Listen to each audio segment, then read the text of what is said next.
আসসালামু আলাইকুম, কেমন আছেন সবাই? আশা করি সবাই ভালো আছেন। আমরা আজকে গরুর তরকা ভ্যাকসিন করাবো, সেজন্য আমরা সকাল সকাল বেরিয়ে পড়েছি তরকা ভ্যাকসিন নিয়ে।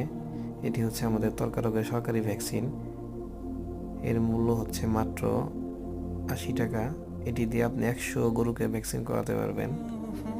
প্রত্যেক গরুকে 1 মিলি বা 1 সিসি করে আপনারা চামড়ার নিচে দিবেন, এতে করে আপনাদের গরুগুলো সুস্থ থাকবে।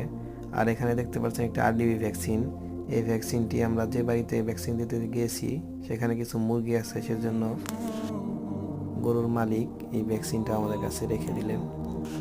তা আপনাদের যে কোনো পরামর্শের জন্য আমাদের কমেন্ট বক্সে কমেন্ট করতে পারেন। ভিডিওটি ভালো লাগলে অবশ্যই শেয়ার দিবেন। আর সকলেই যারা গরু পালেন শীতের শুরুতেই আপনারা তরকা রোগের ভ্যাকসিন দিয়ে ফেলুন, বিভিন্ন রোগের থেকে মুক্ত পাওয়ার জন্য, সুস্থ থাকার জন্য।